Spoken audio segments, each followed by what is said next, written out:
In today's video, we will talk about how to prototype with LLMs. And one of the tools that you need to learn for this, or the tool that is widely used for this purpose, is NA10. People have been using NA10 to build automation workflows and sell to companies, but the features this tool offers is great for prototyping different interactions using an LLM. So what makes N8N interesting is that it can connect to a variety of apps, like it can connect to Google Sheets or Telegram or Airtable or even through an API, and it can perform all these actions and connect them to an LLM to consolidate all these actions and perform some smart logic using that. N8N has a wide support to most of the LLMs.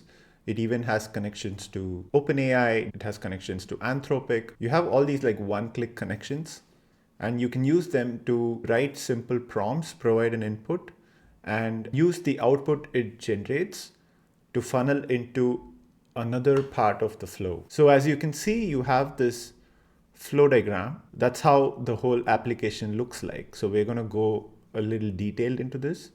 So this tool comes at a cost of about 20 euros a month, depending on where you are. And this is for the annual pricing. But if you move to a monthly pricing, you can see you get it at $24 a month, and it gives you about 2,500 workflow executions. What unlimited steps means is that you can connect as many nodes as you want and make the branch as huge as you want, and each execution would be a workflow. It also has one shared project, so you can collaborate with multiple people on a single project, and you can have 5 active workflows at a time. This is great for basic prototyping, and you would need your Anthropic or OpenAI API key, which I'll show you later how to get it, to work with LLMs within N8N. So they also have a community edition, which is basically the entire tool available as an open source. You can actually go to GitHub and see its code. Let me scroll down, and if you go into their GitHub, you can see that the whole tool is pretty much available open source. And you can install this app in your own servers and run it entirely for free. This is big because, as you see, the number of executions is quite limited. But the issue with doing it yourself is the risk of incurring very high cost if you are using it in production. But if you're using it for basic prototyping, you are pretty safe and you can use this for free. And to do that, there is a bit of a setup that we will again talk about later on how to set it up. But for the learning purpose, I would recommend starting with the cloud to not overwhelm yourself with getting into how to set up N8N on your own servers. If you're curious, what we would do is we would use a tool called railway.app, and this is basically a backend as a service. And what you can do is just you have a template to just launch this N8N tool, and it will automatically give you everything that you need. You don't need to do much, and you just deploy a new project. This is how it would look like within Railway. So it uses a combination of different things. It needs a buffer memory, it needs a worker. Let's not go too detailed into this. I will make a separate video on how to set it up for free, but just know that for your prototyping purpose, you wouldn't have to pay the 20 a month.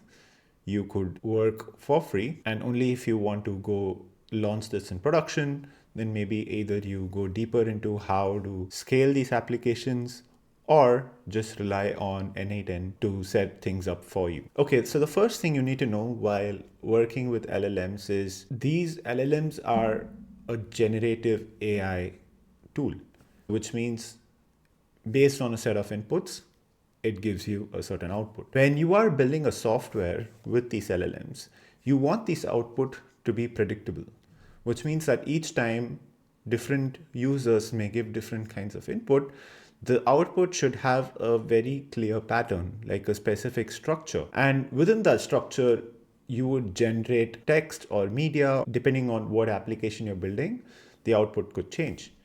But to define this structure, you need to know what the output should exactly look like. So here's an example. In this case, let's say you're asking a user for some basic details on an event. And in this case, the user says the future of design conference will take place on blah, blah, blah. And when you pass this into an LLM, you want the LLM to always create this email structure. And this email will have a subject, it'll have a template, and then it'll create like a neat email that someone can input. Now, let's say you're working at a company that builds an email provider. Then you might be working with an LLM like this, or you might be prototyping with an LLM like this. So to prototype this, you would first start with exactly defining in text what the final output would look like. And this is what, as a designer, you would first make. Now, there is one question you might ask is, how is this different from creating your own GPT on ChatGPT? If you don't know what a GPT is, here on ChatGPT, you can go into explore GPTs, or you can create your own GPT, which does a lot of these things for you, which is basically like a software which can give you a very structured output and which also has access to different documents or different APIs even. These days, GPTs have a lot of capabilities. As you can see, you have a chart generator, you have a video maker, you have a logo creator, and there are plenty of amazing GPTs if you go and search for some. But the difference between creating a GPT and creating your own flow using a tool like n8n is that you can use what you create on n8n with your application. But what you create using a GPT will be limited to ChatGPT. So you can only access this GPT through ChatGPT, but that's not all we want. We want to be able to access this through a form on your website, or we want to create a Telegram bot, or we want to create an email triggered. So you will have all these different options if you use a tool like n8n. So let's go and open up n8n and learn how to create your first AI prompt. So you can go to n8n.io, and once you're here, you can sign in. I already have an account, but if you don't have one, you can create one. You get about 14 or 15 days of free trial. And once you're in, you can open it and it will open something like this. And as you can see, you already have a start from scratch and you have test a ready to go AI agent template. Let's go with the template and see what it has. So this agent that you see here basically is trying to get access to Google Calendar. It has a memory and it has an open AI model. So when you don't have this, what you would do is just go click on the plus, and then you can say AI agent here, and you can see this AI agent, and you would just like go and drop here. And here's where you configure some of the information related to it. But if you go behind, you can see that it needs your attention to configure some of these things. But when you double click it, you can bring back this window. And if you go and click here, you can connect it to a different node. And you can see that they also have a label here in what needs to be connected. So here you would be connecting a tool and so on. So now let's look at how to execute this use case that we just looked at. If you input this, you want n8n to give us an output like this. And then we will look at how to integrate into your own application. So let's go ahead and delete this. We don't need this anymore. And we will delete this as well. Now, you can see that when a chat is received, it goes and connects to an AI agent. But now you can see that this needs some credentials. So let's double click it, and you can, let me zoom in. So it says credential to connect with, and once you say select credential, you can say create new credential. The reason you don't paste the credential right here is because this option gives you an ability to access the credential anytime you use the same OpenAI. So it's like a one-time thing. And once you're here, it asks for an API key, an organizational ID, and then the base URL. So if you go to playground and log in into your account. So once you've logged in, you can go into the settings and go into billing and make sure you have at least $5 topped up here. You need this for your OpenAI to work.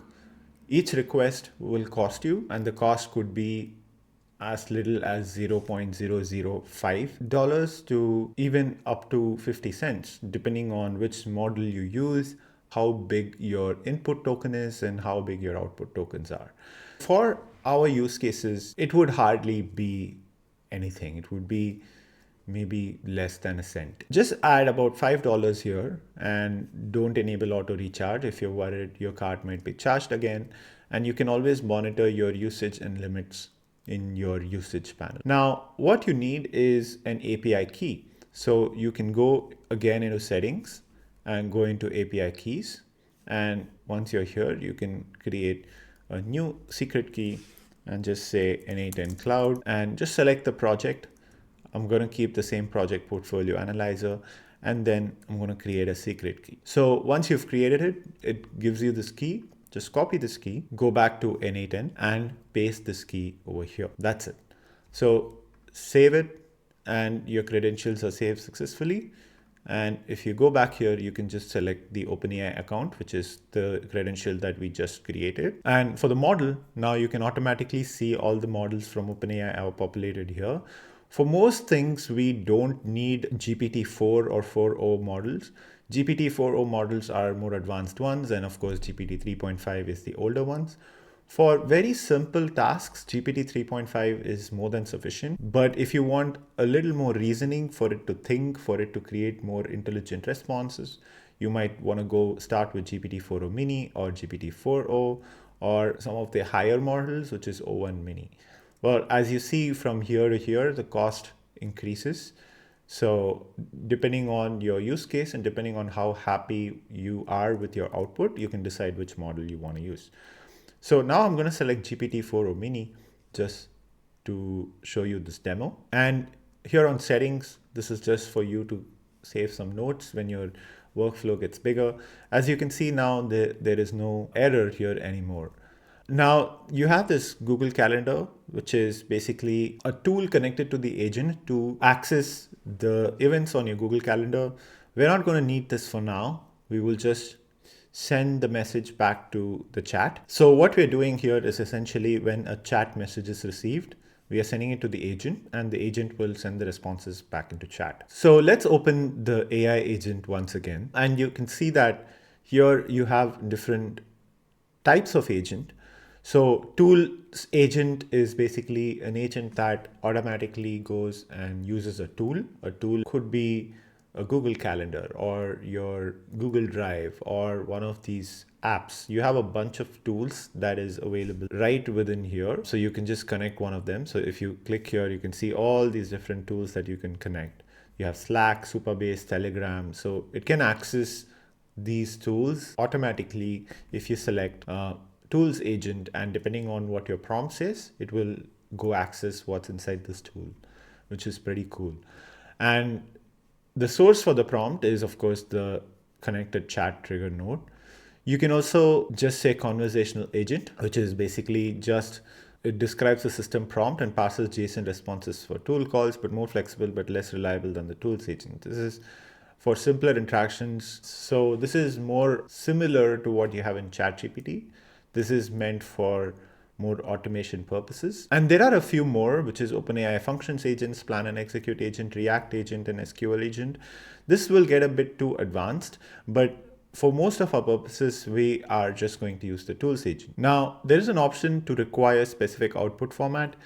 We are not going to use this for now, but when we learn to build more complex workflows, we will look at how to use this. So now what you can do is just go over here and click on the play button, which will open this window from within. Let me open this. And you can see if I go and type a message here saying hi, the workflow is executed over here. It goes until here, but it got stopped. So if you open this, you can see that this is triggered. No fields item exists, but they're empty. And you can see there's an error over here. And let's go see what the error is. So there is nothing, there's no JSON chat input received. So what we can do is we can go and select on conversation agent, and let's try what happens again. So let's say hi, and now it comes back with a response and says, how can I assist you today? So what the issue was is that this .chat input, which is basically a variable. So if I go into this, you can see that when a chat message is received, you can see all this information that came from that chat. So you got a session ID, you got an action, and you got a chat input. So action is the send message, that was the action that was performed, and hi is the message that I got back. And this is basically the input that was passed into the agent. So this chat input, that's what you see over here as chat input, and you just pass this to the model, and this is the user message, and you can also add a system message, and you can add all these other configurations, but we are not going to use this for now. And naturally, the OpenAI model just responds by saying, hi, how can I assist you today? Now, because you have this memory, it also stores the chat history without you having to do any configuration. So you could be like, what's the weather in Berlin, which it doesn't have access to real-time data, so it's not gonna give you the accurate answer. So if I ask, what else do you know about the place, it already has access to the chat history, so it knows we are talking about Berlin, and it already gives you an answer that you can use from the chat history. Now, this is how you use it for creating a basic chat application. Now, let's go and see how to implement this example. So to do this, you don't have to know how to write a good prompt. There are tools available for you to write them for you. So what you can do is go into Claude Playground. So you can just Google Claude Playground and it opens Anthropic's site. So once you're in Claude Playground, you can go into the dashboard section. Let me zoom in a bit. And then you can say, generate a prompt. And once you select this, you can describe your task here. So you can say that write a prompt that takes a description of an event and drafts an email invitation for that event. And you can be like, here's an example, and you can say input, and let me go back to Figma and just copy and paste this input, and then output, and just go back to Figma. Just copy this thing and just go paste it. And now you can just generate this prompt. Okay, looks like Anthropic is crashing, but you can go back and view prompt again. Let me just copy the whole thing. I'll cancel this and also generate a prompt again and just paste this, and let's generate it. Okay, so now it goes and creates the prompt that you need to generate this with OpenAI. And you can go and continue and just go to the latest version, and here's the prompt that you need. So if this doesn't work for you, remember to go to settings, and you can see that it already called this event email invitation template. So this is the prompt that we're going to use. If this doesn't work, you probably have to go to settings, go into billing, and go add some $5 over here as well, because you are using their API to generate this prompt. Again, you're not going to use much of it. It's probably going to stay for a very long time unless you build production apps. So I'm going to go back into my workbench and go into the event email invitation template. And as you can see, there is a field here that looks of a different color. And this is basically the table. So if I click here on this pencil icon, I can enter the input. So for example, over here, this is the input. I can just enter it over here. And then when I run this application, you can see that it generated the exact output that we are asking for. So now what we can do is just go copy this whole thing, go back into N8N. Now you can double click your agent. You can go select here, source for the prompt. And we are going to define below what the prompt is. So you can select that. And over here, just make sure you select expression, because we are going to use variables. Fixed would be just simple text. So we're going to select variables. And if you select this little thing, it'll open it in a nice large view. And you can go here and paste this thing. So over here for this event description, we are going to use the JSON file that we got before. So it was json.chat input. That was the previous chat we used. So let's go and run this chat again, and we will say hi. And once you do that, as you can see, it's stuck over here, but no fields have been received here. That's because my agent is selected as tools agent. So I'm going to make sure I select conversational agent, and let me go and say hi again. And as you can see, it's working. And yeah, so if I go back over here, so the chat input is now available again. And you can see that json.chat input is passed as a variable instead of the variable that you saw on Anthropic. So if there is another easy way to insert it, you don't have to remember what the chat input is, because you can see the input received from the previous node over here. You can simply just drag it and just drop it over here, and that will automatically go paste this thing. That's it. So now you can see the whole prompt over here, and you can see that it created a very similar output. And let's go back and let's create a new chat.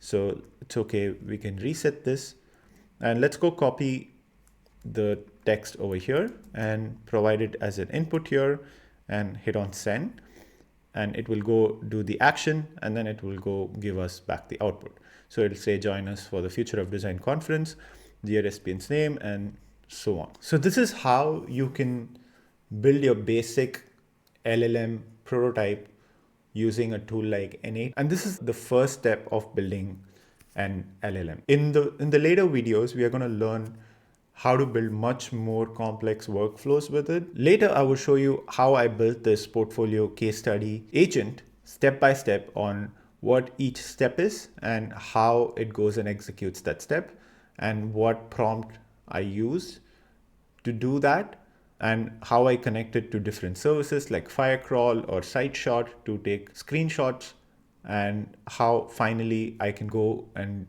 create a document back in Google Drive and paste the responses created by the agent.